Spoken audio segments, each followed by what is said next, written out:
Athème, ça fait maintenant 40 ans que vous annoncez et œuvrez pour cette nouvelle civilisation que nous attendons tous. Cette nouvelle civilisation a pour nom Ubuntu. Certains la connaissent sous le nom d'Ubuntu. La science matérialiste nous a menés au despotisme, à la destruction de la planète, si ce n'est déjà au transhumanisme.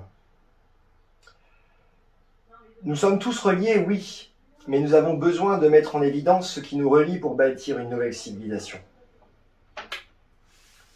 Cette nouvelle civilisation Ubuntu est fondée sur des vérités qui dépassent le mental égotique. Aucune science ne peut être fondée, aucune civilisation ne peut être fondée si elle n'est pas hautement métaphysique. Qu'est-ce qu'Ubuntu ? Je suis parce que nous sommes. Oui, mais encore fallait-il le démontrer scientifiquement. Et c'est ce que vous faites depuis plus de 40 ans maintenant.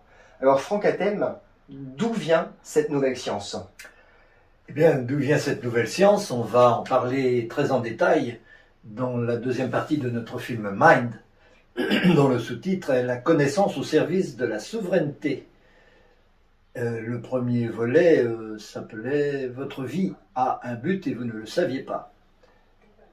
Mais la souveraineté, c'est essentiel dans cette nouvelle civilisation, bien entendu, puisque ce qu'on rejette, c'est, comme vous dites, le despotisme, tout ce qui peut utiliser l'être humain ou la nature ou la planète comme un objet qu'on peut exploiter à volonté, etc.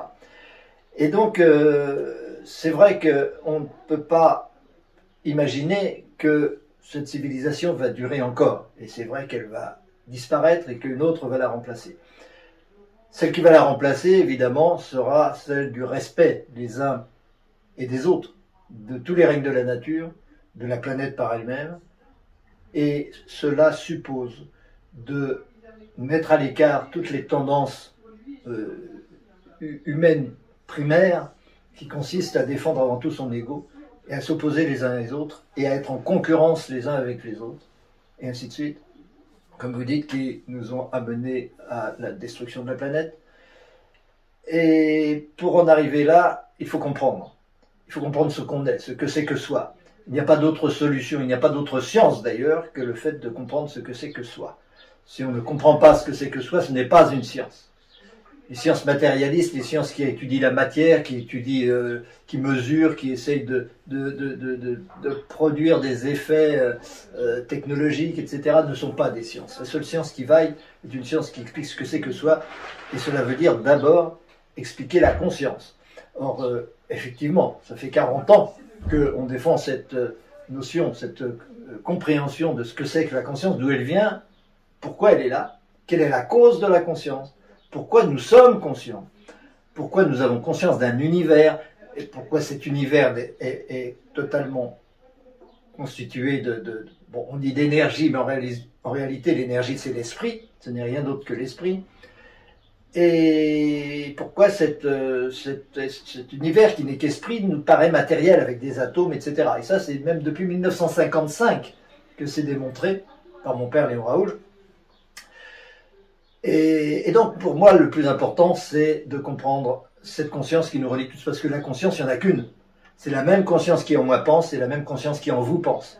Et c'est la même, et cette conscience qui est source d'amour est la même source d'amour en vous qu'elle est en moi. Il n'y en a pas 36, c'est ce qui nous relie et c'est ce qui fait que Ubuntu est pertinente comme civilisation, parce qu'une civilisation, on reconnaît qu'il n'y a qu'un seul être, nous sommes tous la même source, et que cette source, évidemment, a besoin de l'autre pour que chacun soit, a besoin de l'univers tout entier pour que chacun soit ce qu'il est.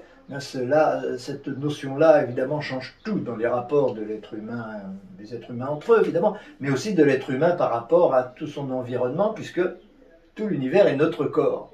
Ça rappelle un peu les alchimistes du Moyen-Âge qui disaient la bière philosophale, ce n'est pas avoir un nouvel esprit, mais avoir un nouveau corps. Ce corps, c'est tout l'univers, c'est toute l'humanité, c'est notre corps. Notre corps, c'est pas ça. Quand on croit que notre corps, c'est ça, eh bien, on est dans l'ego, et à ce moment-là, on va se défendre contre les autres, on va s'opposer aux autres, et ainsi de suite. Il n'y a plus d'amour possible.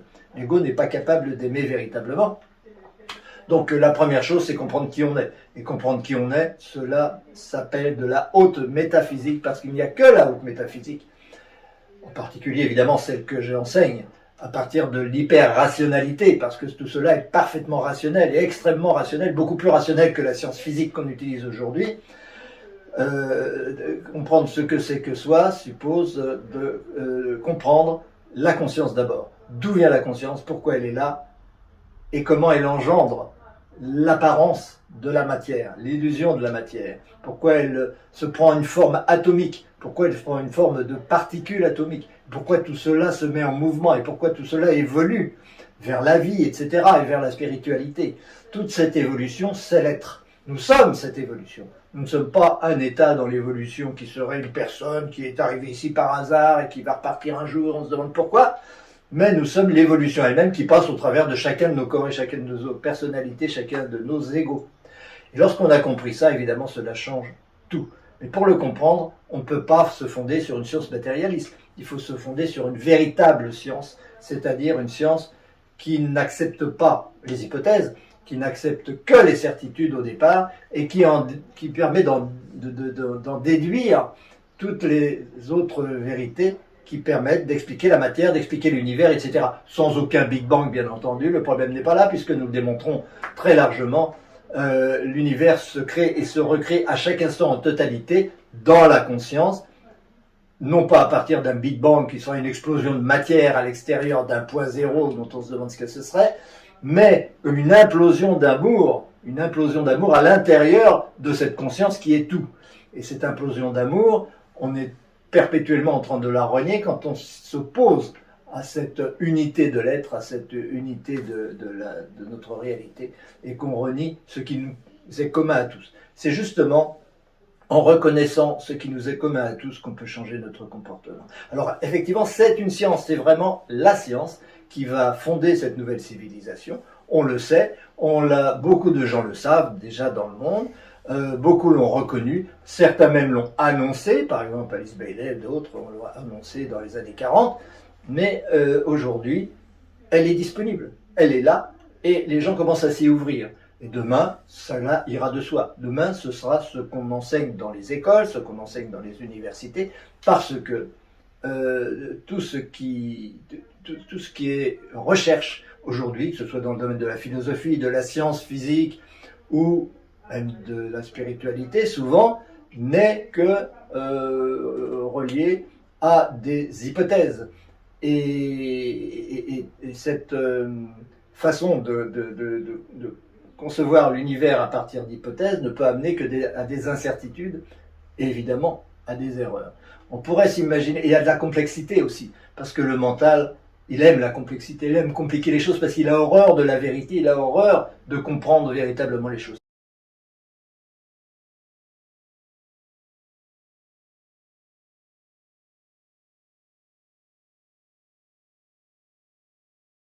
Il fait croire qu'il comprend, qu'il veut comprendre, mais il ne comprend pas du tout, il ne veut pas. Surtout, il ne veut pas comprendre parce qu'il sait où cela le mènerait. Cela le mènerait au fait que nous sommes un, et cela le mènerait donc à renier l'ego et à mettre l'ego de côté par rapport à cette connaissance de soi.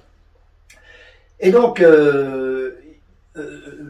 cette civilisation, évidemment, va être fondée sur cette nouvelle science parce que dans cette dimension qui nous est promise et qui nous est ouverte et vers laquelle nous allons à grands pas aujourd'hui, il n'y a pas de recherche. C'est fini la recherche. La recherche, c'était dans le monde d'avant.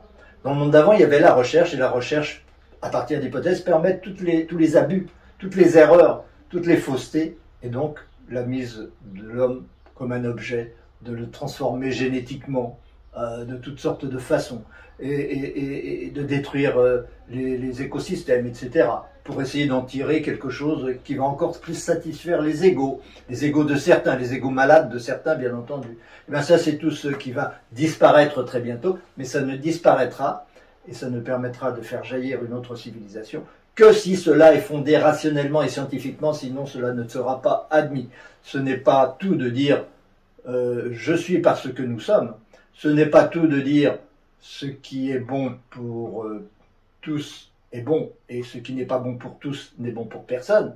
Tout cela ne peut être accepté, intégré par l'individu dans son vécu au quotidien que s'il y a un fondement métaphysique certain sur lequel le mental ne puisse pas revenir. Et c'est cela qui vous est proposé depuis depuis 40 ans, comme tu dis.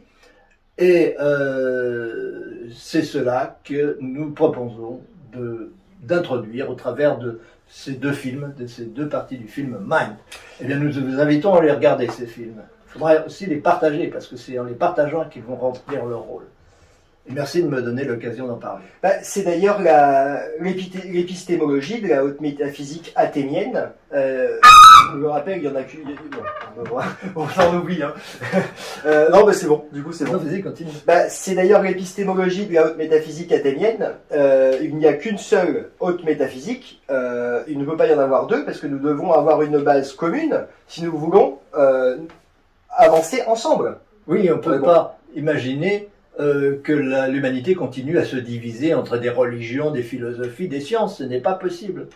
Et ce n'est pas la science matérialiste actuelle qui, évidemment, on connaît la mécanique quantique, mais la mécanique quantique est partie de fondements purement matérialistes et s'aperçoit au bout du compte que la matière n'existe pas, c'est tout à fait logique, mais elle reste avec une épistémologie qui l'empêche de comprendre ce que c'est que soi. Aujourd'hui, il y a des sciences qui essayent de comprendre la conscience, mais avec des méthodes matérialistes, et donc c'est tout à fait impossible et ça n'aboutira pas.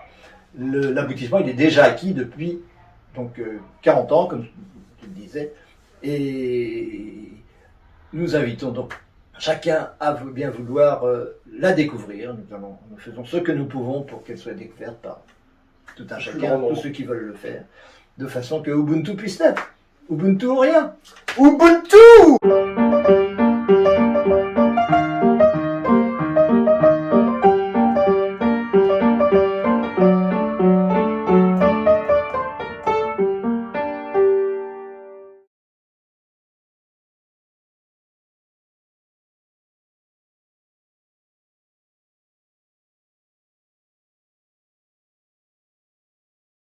Franck Athème, ça fait 40 ans maintenant que... 40 dents. Allez, on coupera ça, c'est pas grave.